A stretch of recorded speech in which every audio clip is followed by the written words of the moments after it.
Hello, welcome back to another video. Welcome back to the YouTube channel, people. Welcome to your Southampton nil, West Ham United 1, Mike's Fancam match reaction. Make sure to leave a like on the video and make sure to subscribe if you are new. At GVO Mikes if you want to follow me on Twitter, Instagram, and TikTok. And let's get straight into it, people. We're trying to hit 1K as soon as possible. And I can't do a live because there's too many games on today, but so I can't really fit the time. So I'm doing the show with Prime at 10 p.m. So come and join us at 10.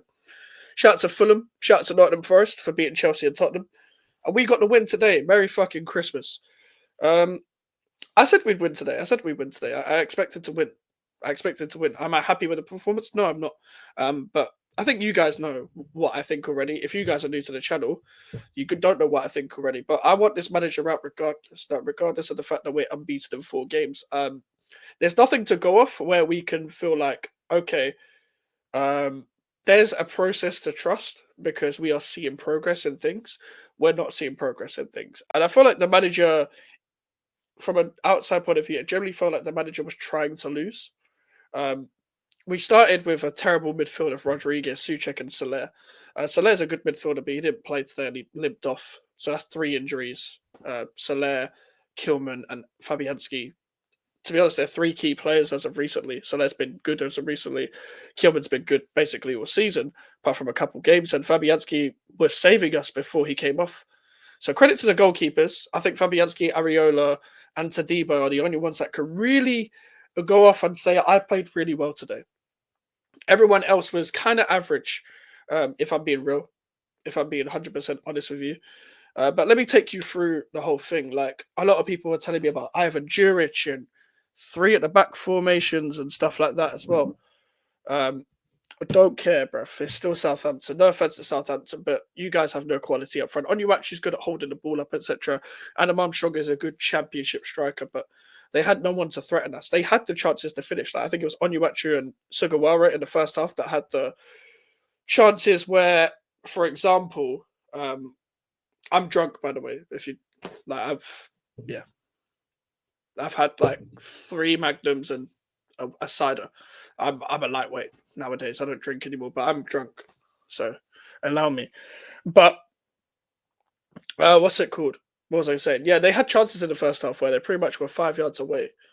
Sugawara and what's his name? Onuachu had chances where they're straight on goal. I don't know why we were marking like that in the first half. Yes, I'm happy with the 3 points. I'm always happy to win a game. However, the performance was still terrible. It's not going to help against Liverpool. It's not going to help against Manchester City. Regardless of how bad City are, and regardless whether Liverpool drew to us last season, we're still going to lose both of them games because of the quality at hand with both of them. Like, the reason why, I'll get into it another time. I'll get into what I was about to say another time. But the marking was terrible in the first half. Like, one of my biggest pet peeves in football is when, like, you're defending against a team and they cross the ball, but nobody goes to press and close the man down when they're about to cross the ball. Because the easiest thing you could do in football, especially in the system-based game, is where people only leave one man out wide. So all you need to do is close the passing lane of them trying to cross and press them onto their weaker foot. With Sugawara, we should have done that a lot more because he was crossing the ball in every time when Fabianski and Areola is basically having to deal with everyone's stupidness and just try and clear the ball off that and trying to save the ball off that. But we didn't do enough of that. We were basically letting them cross the ball, which I'm not happy with. I'm not happy with that, personally. But it doesn't matter because against Liverpool, we're going to get punished because we'll probably get battered. We'll get battered against Liverpool. We'll get battered against City. It's kind of customary at this point. But as I said, I'm talking about the constant loop, the theme of being in a constant loop at this club.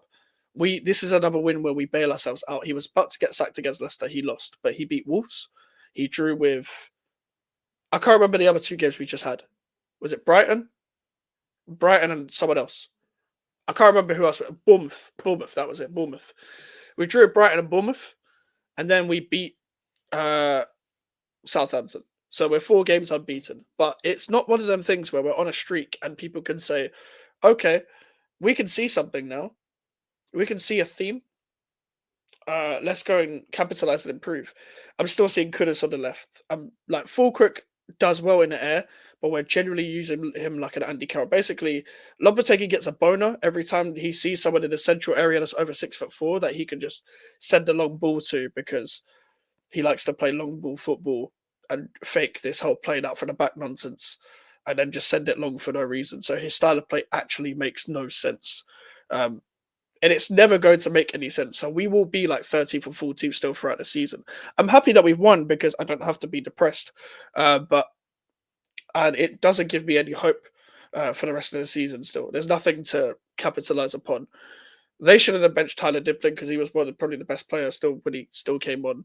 Very talented young player, someone that West Ham should be looking at, which we probably won't look at, but it is what it is. We're still shit. But this doesn't say anything for the grand scheme of things of the season. It doesn't. It doesn't tell me anything different that I didn't already know. I knew we'd have more quality than Southampton. I said we were going to win 2-0. We won 1-0. Maybe I was even overestimating how well we'd play and how many goals we'd score. Um, but hopefully Fabianski's okay. Hopefully Max Kilman's not injured, and hopefully Soler's not injured. Rodriguez and Suchek are banned for the Liverpool game, as we had Paquetá banned for this game. So many people picking up yellow cards. Soler was banned for the Brighton game. So many midfielders just getting yellow cards because we put ourselves in situations where we don't press well, so we allow ourselves to give the other team too much space. But we won the game. We still won the game. So I will be happy with the 3 points, but I'm not happy about the season. I'm not happy about the manager, and I'm not happy about the season in general. Regardless, no matter what, it's still Lopetegui out. Unless you could give me, um, the only thing I think what would change if I was Lopetegui out, if I actually saw an identity, which I won't. Uh, said at the start of the season, top 10 at the start of play, and we're not going to get either of them. And those were low expectations. I was being nice and I was being trying to be patient, and I'm a very impatient person. So that's a big compliment for me when you're saying I will give you 10th at the start of play for the first season if you get Europe next season.